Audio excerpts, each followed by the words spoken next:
घारे में सिंधियाणी तहरीक जी अॻवान हुर्रनिसा पलीजीअ जो मढ़ मिटीअ मां हवाले कयो वियो। हुर्रनिसा पलीजीअ जो मढ़ ॻोठ मंगर खान पलीजो में मिटीअ मां हवाले कयो वियो। जनाज़े निमाज़ में सियासी समाजी तंज़ीमुनि जे अॻवाननि वॾे अंग में शिरकत कई।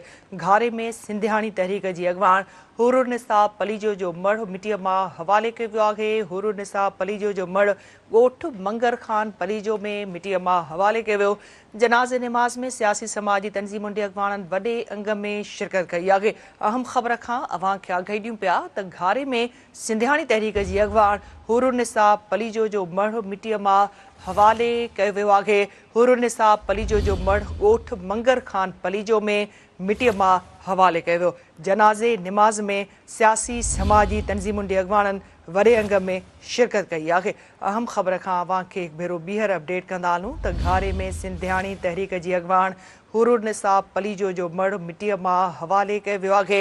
हुर्रनिसा पलीजो जो मढ़ ॻोठ मंगर खान पलीजो में मिटीअ मां हवाले कयो वियो। जनाज़े निमाज़ में सियासी समाजी तंज़ीमुनि जे अॻवाननि वॾे अंग में शिरकत कई।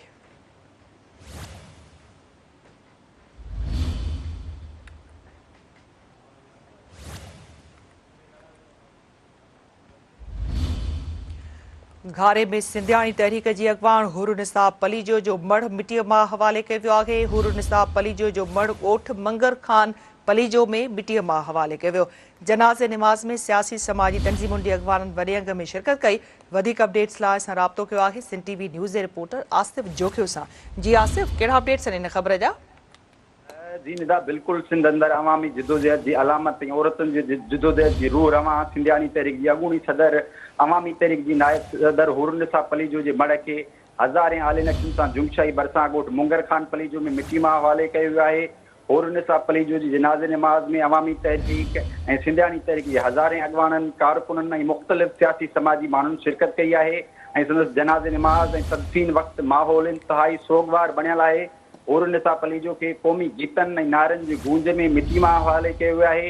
हुर्रनिसा पलीजो जी जनाज़े निमाज़ में क़ौमी अवामी तहरीक जे सरबराह अयाज़ लतीफ़ पलीजो, अवामी तहरीक जे मरकज़ी सदर वसंत थरी, सिंधियाणी तहरीक जे सदर उमराज समूह, अवामी तहरीक सिंधियाणी तहरीक जे कारकुननि ऐं पीपी अॻवाननि गुलाम क़ादिर पलीजो, ससवी पलीजो, ज़िले चेयरमैन छटो हमीद पंवर, गनी बघियाड़, सिंधी अदीबन मोहम्मद अली मांझी, अब्दुल्ला मल्ला, ख़ुदानू शाह, अयूब शेख समेत मुख़्तलिफ़ सियासी समाजी अॻवाननि शिरकत कई आहे।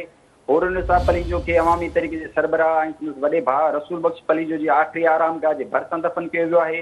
जॾहिं त हुर्रनिसा पलीजो जी तदफ़ीन खां पोइ अवामी तहरीक ऐं सिंधियाणी तहरीक जे अॻवाननि ऐं कारकुननि पारां हुर्रनिसा पलीजो जी आख़िरी आरामगाह ते हलफ़ खणी सिंध अंदरि जिदोजहद जारी रखण जो वचन पिणु वरिजायो वियो आहे। जी ठीकु आहे आसिफ, अपडेट करण लाइ वॾी महिरबानी।